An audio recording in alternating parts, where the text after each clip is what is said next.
Hello everyone. ఇవాళ మన topics ఏంటంటే మిషన్ లెర్నింగ్, దాని యొక్క టైప్స్ అండ్ దాని యొక్క అప్లికేషన్స్. సో ఫస్ట్ అసలు మిషన్ లెర్నింగ్ అంటే ఏంటంటే సింపుల్గా చెప్పాలంటే ఒక డేటా పైన అది ట్రైన్ అయ్యి ఎక్స్పీరియన్స్ తెచ్చుకొని ఫ్యూచర్లో ప్రిడిక్ట్ చేస్తుంది వాల్యూస్ని. సింపుల్గా చెప్పాలంటే అది మిషన్ లెర్నింగ్. ఇప్పుడు టైప్స్ ఏందో తెలుసుకుందాం. ఇవి ఎలా డివైడ్ అయ్యాయంటే బేస్డ్ ఆన్ ఆల్గరిథం అనమాట. ఏ ఆల్గరిథం యూస్ చేస్తారో దాన్ని బట్టి అది డివైడ్ అయిపోయినాయి అనమాట. ఫస్ట్ వచ్చేసి supervised learning, second unsupervised and reinforcement learning అనమాట. సో ఫస్ట్ సూపర్వైజ్డ్ లెర్నింగ్ అంటే ఏంటో తెలుసుకుందాం. సూపర్వైజ్డ్ లెర్నింగ్లో ఏంటంటే ట్రైన్ చేసేటప్పుడు మనము లేబుల్ డేటాగా ఇస్తామన్నమాట ఇన్పుట్గా. సో ఇక్కడ ఫస్ట్ అసలు లేబుల్ డేటా అంటే ఏంటంటే ట్రైన్ చేసేటప్పుడు ఇన్పుట్ డేటాతో పాటు అవుట్పుట్ కూడా ఇస్తామన్నమాట. ఇలా ఇన్పుట్ అవుట్పుట్ రెండు ఇచ్చి ట్రైన్ చేస్తామన్నమాట. ఇలా ట్రైన్ అయ్యే మోడల్నే సూపర్వైజ్డ్ లెర్నింగ్ మోడల్ అంటారనమాట. సో ఇప్పుడు డయాగ్రామేటిక్గా ఎక్స్ప్లెయిన్ చేసుకుందాము. డయాగ్రామ్లో చూసినట్టయితే ఇక్కడ లేబుల్ డేటా ఉంది అండ్ లేబుల్స్ ఉన్నాయన్నమాట. లేబుల్ డేటా అంటే ఒక ర్యాండమ్ డేటా ఇచ్చేసాము, దాంతోపాటు అవుట్పుట్ కూడా ఇచ్చామన్నమాట. సో దీంతో పాటు అవుట్పుట్ కూడా ఇస్తున్నాం కాబట్టి ఇప్పుడు ఇలా ఉంటే ఇది రెక్టాంగిల్ అని ఇచ్చాం కాబట్టి సో ఇది దాని యొక్క కన్సిడర్ చేసుకొని ట్రైన్ అయ్యి దీనికి అవుట్పుట్ కూడా తెలుసు కాబట్టి అది పర్ఫెక్ట్గా ట్రైన్ అయిపోతుంది.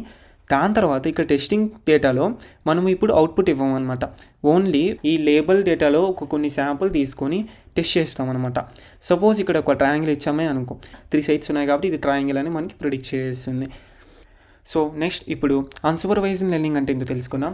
ఇక్కడ అన్సూపర్వైజ్డ్ లెర్నింగ్ అంటే ఏం లేదు. ఇంతకుముందు సూపర్వైజ్డ్ లెర్నింగ్లో ఏం చేస్తాం, ట్రైనింగ్ చేసేటప్పుడు ఇన్పుట్ అవుట్పుట్ రెండు ఇచ్చాం కదా.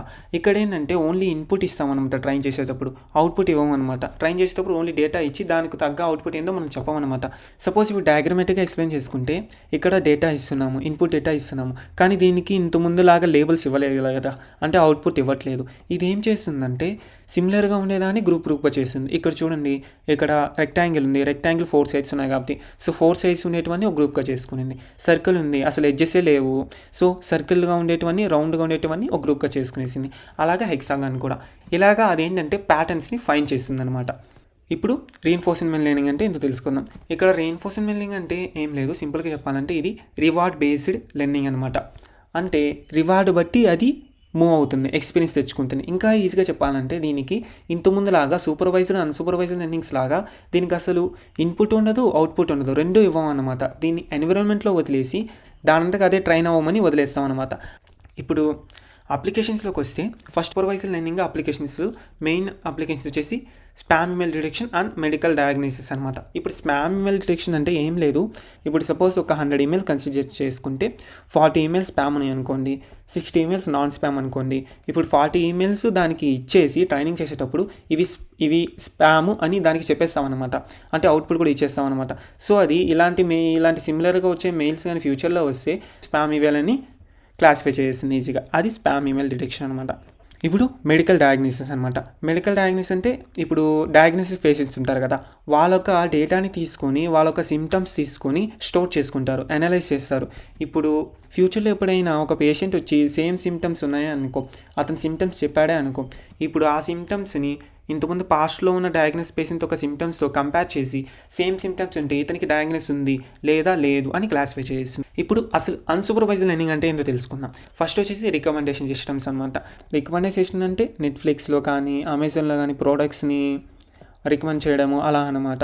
అది ఎలా కన్సిడర్ చేసుకొని రికమెండ్ చేస్తుందంటే మనం పాస్ట్లో ఏమైనా ఒక ప్రోడక్ట్ని కొన్నాం అనుకో, అలాంటి సిమిలర్ ప్రోడక్టే ఫ్యూచర్లో వచ్చింది అనుకో, సో మనం ఇంకా అమెజాన్ ఓపెన్ చేసినప్పుడు ఆ ప్రోడక్ట్స్ని అది చూపిస్తుంది. నెక్స్ట్ సపోజ్ ఇప్పుడు ఒక హాస్పిటల్ ఉంది, దాంట్లో చాలామంది పేషెంట్స్ ఉన్నారు. కొంతమందికి సిమిలర్ సిమ్టమ్స్ ఉన్నాయి, ఇంకొంతమందికి ఇంకో సిమిలర్ సిమ్టమ్స్ ఉన్నాయి. ఫస్ట్ సిమిలర్ సిమ్టమ్స్ ఉన్న వాళ్ళని ఒక రూమ్లో వేసి ఇంకొక సిమిలర్ సిమ్టమ్స్ ఉన్న వాళ్ళని ఇంకొక రూమ్లో వేస్తారు. ఇలా చేయడం వల్ల ఫ్యూచర్లో ఏదో ఒక సిమ్టమ్స్ ఉన్న వైరస్ కానీ ఈ రెండు సెపరేటెడ్ రూమ్స్లో ఉన్న పేషెంట్స్ కానీ మ్యాచ్ అయితే సో వాళ్ళని వెంటనే క్యూర్ చేయగలరు కదా ట్రీట్మెంట్ ఇచ్చి. సో ఇలాగా చాలా ఉపయోగపడుతుంది. ఇక్కడ రీఎన్ఫోర్స్మెంట్ లెర్నింగ్ అంటే ఫస్ట్ కేసు వచ్చేసి సెల్ఫ్ డ్రైవింగ్ కార్స్. ఇప్పుడు ఫస్ట్ వాళ్ళు టెస్టింగ్ చేసేటప్పుడు ఏం చేస్తారు, ఆ కార్ని వదిలేస్తారు ఎన్విరాన్మెంట్లో. అది ఫస్ట్ కొన్ని ఆల్గరిథమ్స్ రాయేసి ఇది ఇలా పోవాలి అది అలా అని చెప్పేస్తామంటే, కానీ మనకి ఇన్పుట్ ఇవ్వము, అవుట్పుట్ ఇవ్వము.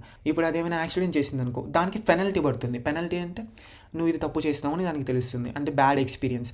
అదే కరెక్ట్గా పోయిందనుకో, కరెక్ట్గా డెస్టినేషన్కి సేఫ్గా రీచ్ అయిందనుకో, అప్పుడు రివార్డ్ వస్తుంది. అందుకే రీఎన్ఫోర్స్మెంట్ లెర్నింగ్ అని రివార్డ్ బేస్డ్ లెర్నింగ్ అంటారు. అర్థమైంది కదా. ఇప్పుడు game playing, first chess consider చేసుకుంటే ఒక హ్యూమన్తో ఒక రోబోట్ ఆడుతుంది. ఎలా ఆడుతుంది? ఫస్ట్ ఒక స్ట్రాటజీ అంటే ఒక స్టెప్ వేస్తుంది. ఇప్పుడు ఆడుతుంది అనుకో. ఇప్పుడు ఆ స్టెప్ కరెక్ట్ స్టెప్ అయితే తనకి రివార్డ్ వస్తుంది. ఒకవేళ రాంగ్ స్టెప్ వేస్తే చెక్మేట్ అవుతాడు కదా, హ్యూమన్ నుంచి ఆ రోబోట్ చెక్మేట్ అవుతుంది. సో ఓడిపోతుంది, గేమ్ లాస్ అవుతుంది. దాన్ని పెనాల్టీ అంటారు. సో ఇంతటితో first introduction to machine learning, దీని ఒక టైప్స్ ఇవన్నీ ఏంటో నేను చెప్పాను. నెక్స్ట్ ఏంటంటే అసలు డేటా ఎందుకు మిషన్ లెర్నింగ్కి ఇంపార్టెంట్, ప్రీ ప్రాసెసింగ్ ఏముంటుంది, అసలు క్లీనింగ్ ఏంటి, ఇవన్నీ చెప్తాను. దాని తర్వాత ఇంకా కంటిన్యూ చేద్దాము. So keep support me, like, share and subscribe.